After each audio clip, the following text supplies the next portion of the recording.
ਪ੍ਰਾਪਤ ਹੋਇਆ। ਸਤਿਗੁਰਾਂ ਨੇ ਅਪਾਰ ਬਖਸ਼ਿਸ਼ ਰਹਿਮਤ ਦੇ ਨਾਲ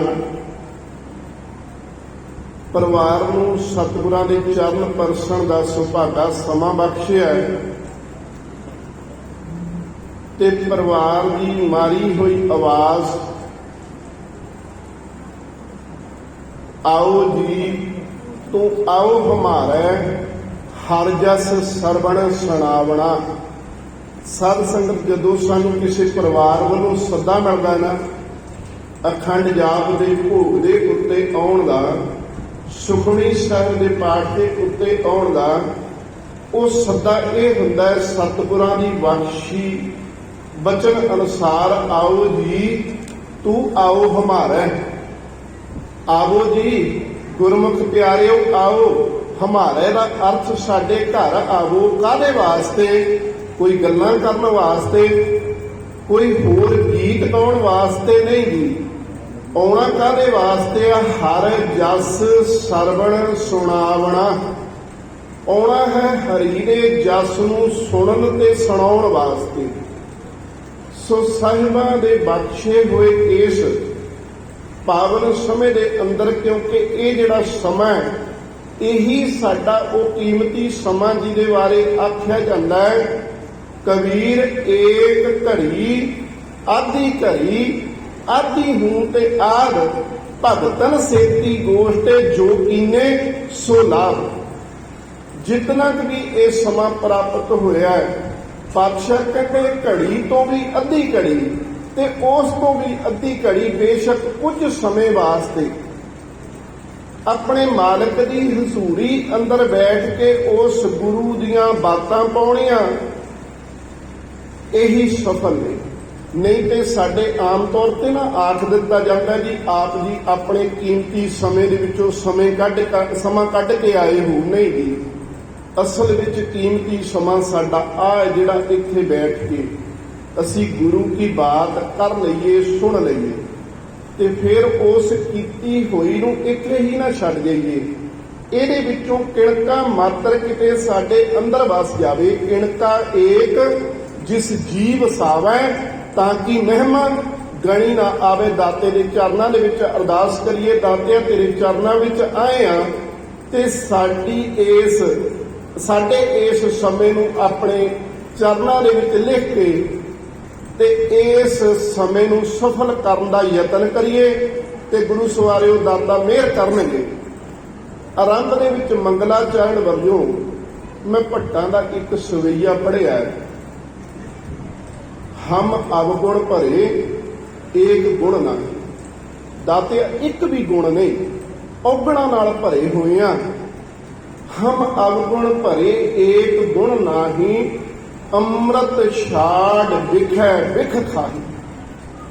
नाम अमृत नूं छड्ड के रोज काम रूपी, क्रोध रूपी, हंकार रूपी, लोभ रूपी, मोह रूपी असी पता नहीं किन्ना को जहर खाते जा रहे हैं।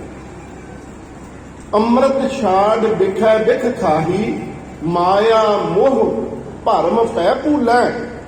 असी आ तेरे बनाए हुए माया के बंधना दे विच फसे हुए, मोह के बंधना दे विच फसे हुए, माया मोह भरम पै भूलै भुलेखियां दे विच पै के दातिया भुले होए आ। माया मोह भरम पै भूलै, सुत दारा स्यों प्रीत लगाई। साडी प्रीत सिर्फ ते सिर्फ साडे कुटुंब दे नाल रह गई। माया मोह भरम पै भूलै, सुत दारा स्यों प्रीत लगाई। एक उत्तम पंथ सुनियो गुर संगत। एक महान रास्ता मैनू सुनिया, मैं सुनिया कि एक महान रास्ता जिहदे उत्ते चलिया ये सारा कुछ सफल हो सकता है। वो की है? एक उत्तम पंथ सुनियो गुर संगत, तेह मिलंत जम त्रास मिटाई। वो पंथ है, वो रास्ता है गुरु की संगत, गुरु की हजूरी विच जुड़ मिल बैठना। एक अरदास भाट कीरत की। भट्ट कीरत जी कहते ने हे धन गुरु रामदास सच्चे पातशाह, एक अरदास भाट कीरत की, गुरु रामदास राखो सरनाई। ਧੰਨ ਗੁਰੂ ਰਾਮਦਾਸ ਸੱਚੇ ਪਾਤਸ਼ਾਹ ਕਿਰਪਾ ਕਰ, ਰਹਿਮਤ ਕਰ, ਸਾਨੂੰ ਆਪਣੇ ਚਰਨਾਂ ਨਾਲ ਜੋੜ ਕੇ ਰੱਖੇ। ਇਹਦੇ ਵਿੱਚ ਇੱਕ ਸ਼ਬਦ ਆਇਆ ਅਰਦਾਸ। ਅਸੀਂ ਆਮ ਤੌਰ ਤੇ ਇਸ ਸ਼ਬਦ ਦੀ ਵਰਤੋਂ ਕਰਦੇ ਹਾਂ। ਗੁਰੂ ਸਵਾਰਿਓ, ਸਤਿਗੁਰਾਂ ਦਾ ਬਖਸ਼ਿਆ ਹੋਇਆ ਸਿਧਾਂਤ ਹੈ। ਖਿਆਲ ਕਰਿਓ ਜੀ, ਸਿੱਖ ਨੂੰ ਗੁਰੂ ਬਾਬੇ ਨੇ ਐਡੀ ਵੱਡੀ ਬਖਸ਼ਿਸ਼ ਕੀਤੀ ਆ। ਜੇ ਕਿਤੇ ਘਰ ਦੇ ਵਿੱਚ ਇੱਕ ਬੱਚਾ ਜਨਮ ਲੈਂਦਾ ਨਾ, ਤੇ ਸਿੱਖ ਰਹਿਤ ਮਰਜ਼ਾਦਾ ਕਹਿੰਦੀ ਹੈ, ਵੈਸੇ ਤੇ ਰਹਿਤ ਮਰਜ਼ਾਦਾ ਅਨੁਸਾਰ ਹੈ ਜਿਸ ਦਿਨ ਬੀਬੀ ਬਹਿਣ ਉੱਠਣ ਦੇ ਯੋਗ ਹੋ ਜਾਵੇ ਉਸ ਦਿਨ। ਪਰ ਅੱਜ ਹਾਲਾਤ ਬਦਲ ਗਏ, ਕਿਉਂਕਿ ਬੱਚੇ ਦੇ ਜਨਮ ਸਮੇਂ ਹੀ ਸਾਨੂੰ ਨਾਮ ਲਿਖਾਉਣਾ ਪੈਂਦਾ ਹੈ। ਪਰਿਵਾਰ ਸਤਿਗੁਰ ਦੀ ਹਜ਼ੂਰੀ ਅੰਦਰ ਕੜਾਹ ਪ੍ਰਸ਼ਾਦ ਦੀ ਦੇਗ ਲੈ ਕੇ ਆਉਂਦਾ, ਇੱਥੇ ਆ ਕੇ ਪੜ੍ਹਿਆ ਜਾਂਦਾ ਆਨੰਦ ਭਇਆ ਮੇਰੀ ਮਾਏ ਸਤਿਗੁਰੂ ਮੈਂ ਪਾਇਆ। ਬੱਚੇ ਦਾ ਜਨਮ ਹੋਇਆ ਤੇ ਅਸੀਂ ਕਹਿੰਦੇ ਆਨੰਦ ਭਇਆ ਮੇਰੀ ਮਾਏ ਸਤਿਗੁਰੂ ਮੈਂ ਪਾਇਆ। ਉਸ ਤੋਂ ਬਾਅਦ ਅਰਦਾਸ ਹੁੰਦੀ ਹੈ। ਹੁਕਮਨਾਮੇ ਦੇ ਵਿੱਚੋਂ ਜਿਹੜਾ ਪਹਿਲਾ ਅੱਖਰ ਆਇਆ ਬੱਚੇ ਦਾ ਨਾਮ ਲਿਖਿਆ ਜਾਂਦਾ ਹੈ, ਉਸ ਦੇ ਉੱਤੇ ਨਾਮ ਰੱਖਿਆ ਜਾਂਦਾ ਹੈ। ਭਾਵ ਇਹ ਕਿ ਸਤਿਗੁਰ ਦੇ ਸ਼ੁਕਰਾਨੇ ਦੀ ਅਰਦਾਸ ਕਰਨ ਸਮੇਂ ਅਸੀਂ ਕੜਾਹ ਪ੍ਰਸ਼ਾਦ ਦੀ ਦੇਗ ਲੈ ਕੇ ਆਖਦੇ ਹਾਂ ਆਨੰਦ ਭਇਆ ਮੇਰੀ ਮਾਏ ਸਤਿਗੁਰੂ ਮੈਂ ਪਾਇਆ। ਇਹ ਬੱਚਾ ਵੱਡਾ ਹੋਇਆ, ਇਹ ਕਿਸੇ ਕੰਮ ਧੰਦੇ ਦੇ ਵਿੱਚ ਲੱਗਿਆ, ਅਸੀਂ ਫੇਰ ਸ਼ੁਕਰਾਨੇ ਵਾਸਤੇ ਅਰਦਾਸ ਕਰਨ ਆਈਏ, ਫਿਰ ਵੀ ਕੜਾਹ ਪ੍ਰਸ਼ਾਦ ਦੀ ਦੇਗ ਹੈ, ਆਨੰਦ ਸਾਹਿਬ ਦਾ ਪਾਠ ਹੈ, ਅਰਦਾਸ ਤੇ ਹੁਕਮਨਾਮਾ। ਬੱਚੇ ਬੱਚੀ ਦੇ ਵਿਆਹ ਆਨੰਦ ਕਾਰਜ ਦੀ ਖੁਸ਼ੀ ਹੁੰਦੀ ਹੈ ਪਿਆਰਿਓ। ਜਿੰਨਾ ਮਰਜੀ ਅਸੀਂ ਅਡੰਬਰ ਕਰ ਲਈਏ ਪੈਲਸ ਦੇ ਵਿੱਚ ਜਾ ਕੇ, ਜਿੰਨੀ ਦੇਰ ਤੱਕ ਇਸ ਦਾਤੇ ਦੇ ਚਰਨਾਂ ਦੇ ਵਿੱਚ ਕੜਾਹ ਪ੍ਰਸ਼ਾਦ ਦੀ ਦੇਗ ਲੈ ਕੇ ਹਾਜ਼ਰ ਨਹੀਂ ਹੁੰਦੇ, ਲਾਵਾਂ ਦੇ ਪਾਠ ਤੋਂ ਬਾਅਦ ਆਨੰਦ ਸਾਹਿਬ ਜੀ ਦਾ ਪਾਠ ਨਹੀਂ ਹੁੰਦਾ, ਅਰਦਾਸ ਹੁਕਮਨਾਮਾ ਨਹੀਂ ਹੁੰਦਾ, ਸਫਲ ਨਹੀਂ ਮੰਨਿਆ ਜਾਂਦਾ। ਸਮਾਂ ਆਇਆ, ਘਰ ਦੇ ਵਿੱਚ ਕੋਈ ਵਿਪਤਾ ਦੀ ਘੜੀ ਆਈ, ਕੋਈ ਸਾਡੇ ਘਰ ਦਾ ਜੀ ਚੜ੍ਹਾਈ ਕਰ ਗਿਆ। ਕਿੱਡੀ ਕਮਾਲ ਦੀ ਗੱਲ ਹੈ। ਅਸੀਂ ਸੰਸਕਾਰਾਂ ਤੇ ਜਾਂਦੇ ਆ, ਉੱਥੇ ਵਿਰਲਾਪ ਕਰਦਾ ਹੈ ਸਾਰਾ ਪਰਿਵਾਰ, ਪਰ ਇੱਕ ਵੈਸੇ ਉਹ ਰਹਿਤ ਮਰਜ਼ਾਦਾ ਵਿੱਚ ਦਰਜ ਨਹੀਂ, ਪਰ ਅਸੀਂ ਇੱਕ ਰਵਾਇਤ ਬਣਾ ਲਈ ਹੈ। ਗੁਰਦੁਆਰਾ ਸਾਹਿਬ ਆਉਂਦੇ ਆ, ਅਲਾਣੀਆਂ ਦਾ ਪਾਠ ਹੁੰਦਾ ਹੈ। ਕਮਾਲ ਦੀ ਗੱਲ ਹੈ, ਜਿਹੜਾ ਪਰਿਵਾਰ ਕੁਝ ਘੜੀਆਂ ਪਹਿਲਾਂ ਵਿਰਲਾਪ ਕਰਦਾ ਸੀ, ਉਹ ਫਿਰ ਗਾ ਰਿਹਾ ਆ ਕੇ ਦਾਤੇ ਦੇ ਚਰਨਾਂ ਵਿੱਚ ਆਨੰਦ ਭਇਆ ਮੇਰੀ ਮਾਏ ਸਤਿਗੁਰੂ ਮੈਂ ਪਾਇਆ। ਫਿਰ ਕੜਾਹ ਪ੍ਰਸ਼ਾਦ ਦੀ ਦੇਗ ਹੈ, ਫਿਰ ਅਰਦਾਸ ਹੈ, ਫਿਰ ਹੁਕਮਨਾਮਾ। ਭਾਵ ਸਿੱਖ ਦੀ ਜ਼ਿੰਦਗੀ ਦੇ ਵਿੱਚ ਹਰ ਖੁਸ਼ੀ ਸਮੇਂ, ਹਰ ਗਮੀ ਸਮੇਂ, ਹਰ ਔਕੜ ਸਮੇਂ ਆਨੰਦ ਸਾਹਿਬ ਦਾ ਪਾਠ ਤੇ ਅਰਦਾਸ ਹੈ। ਸਤਿਗੁਰਾਂ ਦਾ ਫਰਮਾਨ ਹੈ, ਜੀ ਕੀ ਬਿਰਥਾ ਹੋਏ ਸੋ ਗੁਰ ਪਹਿ ਅਰਦਾਸ ਕਰ। ਬਿਰਥਾ ਦਾ ਅਰਥ ਵਿਦਵਾਨਾਂ ਨੇ ਕੀਤਾ, ਕਹਿੰਦੇ ਜੇ ਤੈਨੂੰ ਕੋਈ ਦੁੱਖ ਹੈ, ਕੋਈ ਭੀੜ ਹੈ, ਜੀ ਕੀ ਬਿਰਥਾ, ਤੇਰੇ ਦਿਲ ਦੀ ਕੋਈ ਹੂਕ ਹੈ, ਤੇਰੇ ਮਨ ਦੀ ਕੋਈ ਆਵਾਜ਼ ਹੈ, ਤੇ ਗੁਰੂ ਦੇ ਅੱਗੇ ਆ ਕੇ ਅਰਦਾਸ ਕਰ। ਜੀ ਕੀ ਬਿਰਥਾ ਹੋਏ ਸੋ ਗੁਰ ਪਹਿ ਅਰਦਾਸ ਕਰ। ਦਾਤਾ ਜੀ ਦਾ ਫਰਮਾਨ ਹੈ, ਕੀਨੇ ਤਾਪ ਨਿਵਾਰਣ ਹਾਰਾ। ਇਸ ਸੰਸਾਰ ਦੇ ਉੱਤੇ ਮਨੁੱਖ ਨੂੰ ਤਿੰਨ ਤਰ੍ਹਾਂ ਦੇ ਦੁੱਖ ਨੇ, ਤਿੰਨ ਤਰ੍ਹਾਂ ਦੇ ਰੋਗ ਨੇ। ਆਦੀਆਂ, ਵਿਆਧੀਆਂ ਤੇ ਉਪਾਧੀਆਂ ਦਾ ਪਾਤਸ਼ਾਹ ਕਹਿੰਦੇ ਤਿੰਨਾਂ ਤਰ੍ਹਾਂ ਦੇ ਰੋਗਾਂ ਨੂੰ ਹਰਨ ਵਾਲਾ ਉਹ ਅਕਾਲ ਪੁਰਖ ਵਾਹਿਗੁਰੂ। ਤੀਨੇ ਤਾਪ ਨਿਵਾਰਣ ਹਾਰਾ, ਦੁੱਖ ਹੰਤਾ ਸੁਖ ਰਾਸ। ਜਿਹਦੀ ਸ਼ਰਨ ਵਿੱਚ ਆਇਆ ਦੁੱਖ ਖਤਮ ਹੋ ਜਾਂਦੇ ਨੇ, ਸੁੱਖ ਘਰ ਨੂੰ ਲੈ ਜਾਈਦੇ ਨੇ। ਦੁੱਖ ਹੰਤਾ ਸੁਖ ਰਾਸ, ਤਾਂ ਕੋ ਵਿਘਨ ਨਾ ਕੋਊ ਲਾਗੈ, ਜਾਂ ਕੀ ਪ੍ਰਭ ਆਗੈ ਅਰਦਾਸ।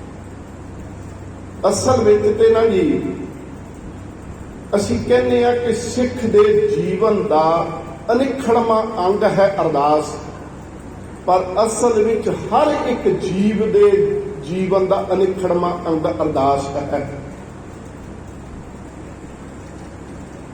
ਅਸੀਂ ਕੋਈ ਵੀ ਕਿਸੇ ਵੀ ਧਰਮ ਨੂੰ ਮੰਨਣ ਵਾਲਾ ਆਪਣੇ ਘਰ ਤੋਂ ਬਾਹਰ ਪੈਰ ਪਾਉਂਦਾ ਤੇ ਉਸ ਦਾਤੇ ਨੂੰ ਯਾਦ ਕਰਦਾ ਹੈ। ਗੱਡੀ ਦੇ ਉੱਤੇ ਕਿਤੇ ਚੱਲਿਆ, ਸਟੀਅਰਿੰਗ ਨੂੰ ਹੱਥ ਲਾਉਣ ਤੋਂ ਪਹਿਲਾਂ ਜਦੋਂ ਅਸੀਂ ਆਖਦੇ ਹਾਂ ਸਤਨਾਮ ਸ੍ਰੀ ਵਾਹਿਗੁਰੂ, ਉਹ ਇੱਕ ਸੂਖਸ਼ਮ ਅਰਦਾਸ ਹੈ। ਅੱਜ ਤੇ ਸਾਡੇ ਘਰਾਂ ਦੇ ਵਿੱਚ ਥੋੜਾ ਰਿਵਾਜ ਘਟ ਗਿਆ, ਭੈਣਾਂ ਮੇਰੀਆਂ ਮਾਡਰਨ ਹੋ ਗਈਆਂ, ਤੇ ਨਹੀਂ ਤੇ ਬਜ਼ੁਰਗ ਬੀਬੀਆਂ ਨੇ ਜਦੋਂ ਆਟਾ ਕੱਢ ਕੇ ਪਰਾਤ ਵਿੱਚ ਪਾਉਣਾ, ਆਖਣਾ ਸਤਨਾਮ ਸ਼੍ਰੀ ਵਾਹਿਗੁਰੂ। ਆਟੇ ਨੂੰ ਮੁੱਕੀ ਦੇਣੀ, ਆਖਣਾ ਸਤਨਾਮ ਸ਼੍ਰੀ ਵਾਹਿਗੁਰੂ। ਪਹਿਲੀ ਰੋਟੀ ਜਦੋਂ ਪਾਉਣੀ ਤਵੇ ਦੇ ਉੱਤੇ, ਆਖਣਾ ਸਤਨਾਮ ਸ਼੍ਰੀ ਵਾਹਿਗੁਰੂ।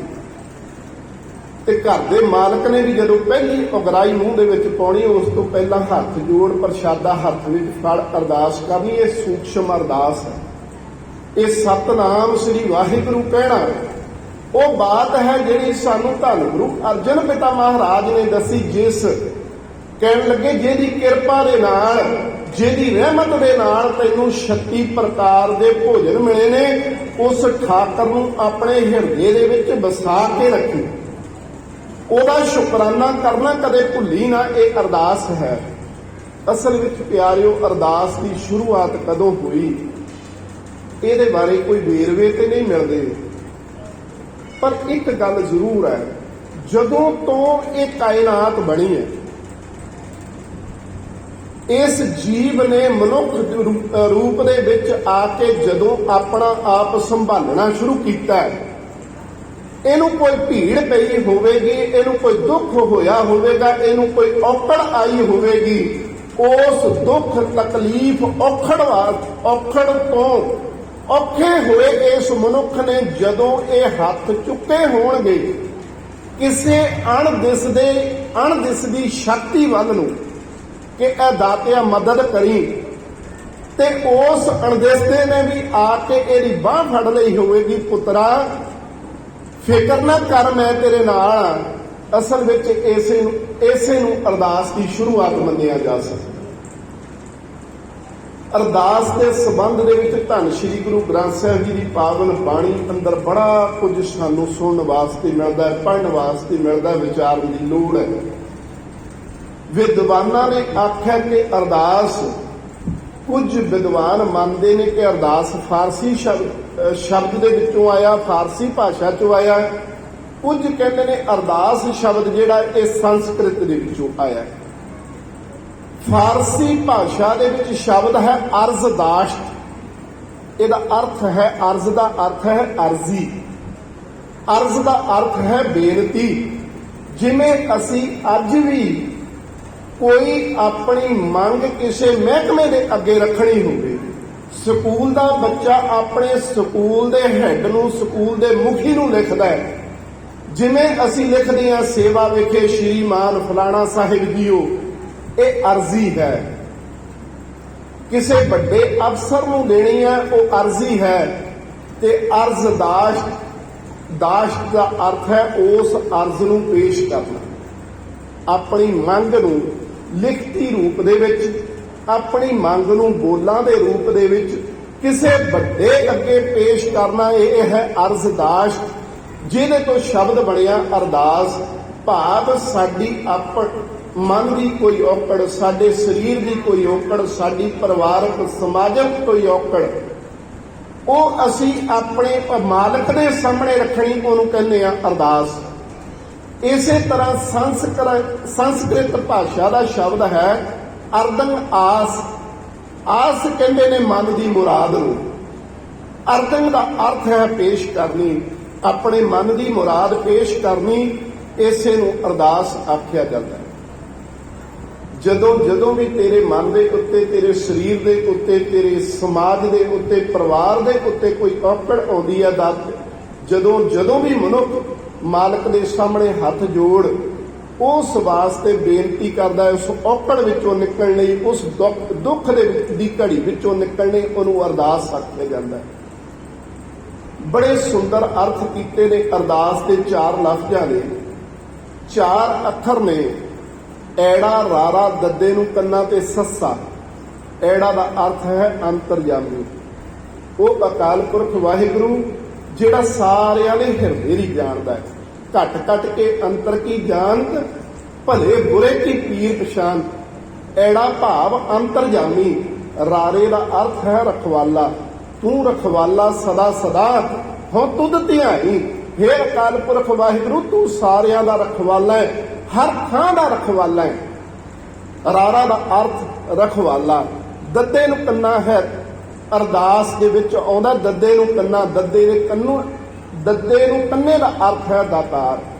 ਤੂੰ ਦਾਤਾ ਦਾਤਾਰ, ਤੇਰਾ ਦਿੱਤਾ ਖਾਵਣਾ।